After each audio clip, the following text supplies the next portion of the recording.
الزام لگایا.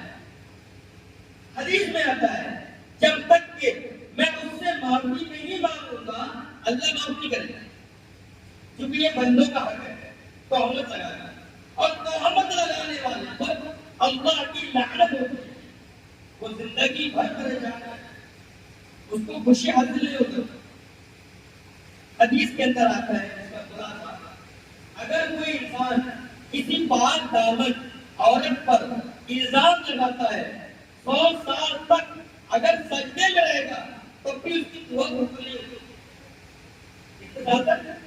100 سال تک اگر میں نے کسی پاک دامن عورت پر الزام لگایا، وہ بدچلن ہے، وہ زانیہ ہے، وہ بے پردہ ہے، اس کا چکر چل رہا ہے، اگر میں نے کسی عورت پر الزام لگایا اور 100 سال تک سجدے میں رہا تب بھی میری دعا قبول نہیں ہوگی، میری توبہ قبول نہیں ہوگی جب تک کہ میں اس عورت سے جا کر معافی نہ مانگوں، کیونکہ یہ تہمت ہے. حدیث کے اندر آتا ہے جس کا خلاصہ کہ تہمت لگانے والا جب تک نہیں مرے گا جب تک کہ وہ اس گناہ میں مبتلا نہ ہو جائے جس پر اس نے تہمت لگایا ہے. اور جو تہمت لگایا ہے، اگر میں نے کسی کو چور کہا میں تب تک نہیں مروں گا جب تک میں چوری نہ کروں گا. اگر میں نے کسی کو زانی کہا میں جب تک نہیں مروں گا جب تک مجھ سے زنا کا گناہ سرزد نہ ہو جائے. اگر میں نے کسی کو جادوگر کہا میں جب تک نہیں مروں گا جب تک میں جادوگر نہ بن جاتا. اگر میں نے کسی کو شرابی کہا میں جب تک نہیں مروں گا جب تک میرے سے شراب پینے کا گناہ سرزد نہ ہو جائے. تو تہمت لگانا بہت بڑا گناہ ہے، بہت بڑا گناہ ہے. آج کے معاملے میں اور آج کے معاشرے میں میں اور آپ کیا کرتے ہیں؟ منہ اٹھائے، منہ ہے کھانے کو، وہ ہے ہٹنے کو، منہ اٹھائے کون دیے؟ کیونکہ منہ سے باتیں کرنے کو لگ رہا کیا؟ کسی کی عزت کو پامال کرنا اتنا آسان ہے. حدیث کے اندر آتا ہے جو بندہ اپنے دنیا میں کسی کا پردہ پوشی کرے گا، یعنی اس کے عیبوں کو چھپائے گا، قیامت کے دن اللہ اس کے عیبوں کو چھپائے گا. اور جو دنیا میں کسی کو بے عزت کرے گا اللہ آخرت میں اس کو بے عزت کرے گا. جو دنیا میں کسی کو بے پردہ کرے گا اللہ آخرت میں اس کو بے پردہ کرے گا. اور ہمارے معاملات، ہماری معاشرت، ہمارا سماج یہ سدھرے گا کب؟ جب محمد رسول اللہ صلی اللہ علیہ وسلم کی تعلیمات پر عمل کریں گے. غیبت، چغلی، تہمت، الزام یہ کوئی معمولی گناہ ہے؟ معمولی گناہ نہیں. اس سے معاملات خراب ہوتے ہیں، معاشرت بگڑ جاتی ہے، خاندان کے خاندان ٹوٹ جاتے ہیں، دوستانہ ختم ہو جاتا ہے اور سماج کے اندر شرم پسندی پیدا ہوتی ہے. تہمت لگا، جہاں دیکھو وہاں تہمت، جہاں دیکھو وہاں تہمت، کسی پر بھی تہمت. وہ ایسا ہے، وہ ویسا ہے، اس کی لڑکی ایسی کر رہی، اس کا باپ ایسا کر رہا، وہ فلاں جگہ دکھ رہا، ہم کو اللہ کے جبرائیل بنائیں گے. دوسروں کے گھر کی ذمہ داری ہم کو دی کیا؟ دوسرے کے گھر میں کیا چل رہا؟ یہ کتنا بنانے کی چیزیں ہیں، اس سے کتنا پھیلے گا.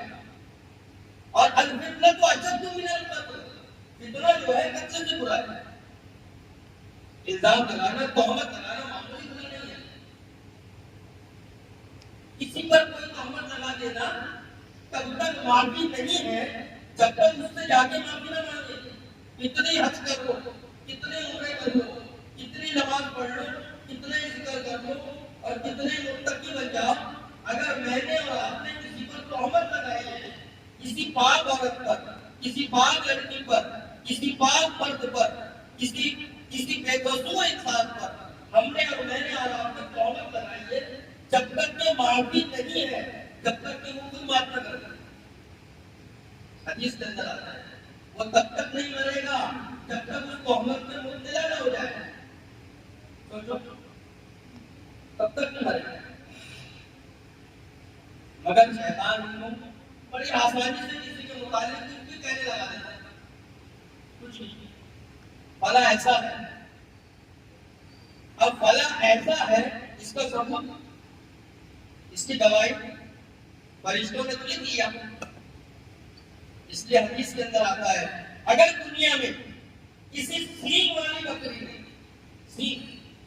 والی بکری نے بغیر سینگ والی بکری کو مارا ہوگا تو حدیث کے اندر نقشہ پوچھا ہے محمد رسول اللہ صلی اللہ علیہ وسلم نے کہ روز محشر میں حساب کتاب کے روز میں اللہ تبارک و تعالیٰ دونوں بکریوں کو بلائے گا، جس کو سینگ تھی اس کے سینگ نکالے گا، جس کو سینگ نہیں تھی اس بکری کو سینگ لگائے گے اور اس سے کہیں گے اس نے تجھے دنیا میں مارا تھا، اب ہم نے تجھے سینگ دے دیا، تو اس کو مار کے بدلہ نکالا.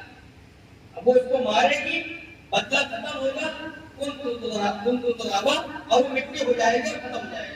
کیونکہ جانوروں کی شریعت نہیں ہے. بتانے کا مقصود یہ ہے کہ جانوروں کے ساتھ اسلام روز محشر میں اس طرح انصاف کا معاملہ کرے گا. تو میں اور آپ جو شریعت کے مکلف ہیں، مسلمان ہیں، ایمان والے ہیں، میں اور آپ کسی پر دنیا میں تہمت لگا رہے ہیں، کرنے کے بعد میرا اور آپ کا کیا معاملہ ہے؟ اس لیے حدیث کے اندر آتا ہے جھوٹا کون ہے؟ جھوٹا کون ہے؟ جھوٹا صحابہ نے پوچھا یا رسول اللہ جھوٹا کون ہے؟ فرمایا بغیر تحقیق کے، بغیر کسی تحقیق کے سنی سنائی بات کو یہاں سے وہاں پہنچا دینے والا، اس کے لیے یہی کافی ہے کہ وہ جھوٹا ہے. بغیر تحقیق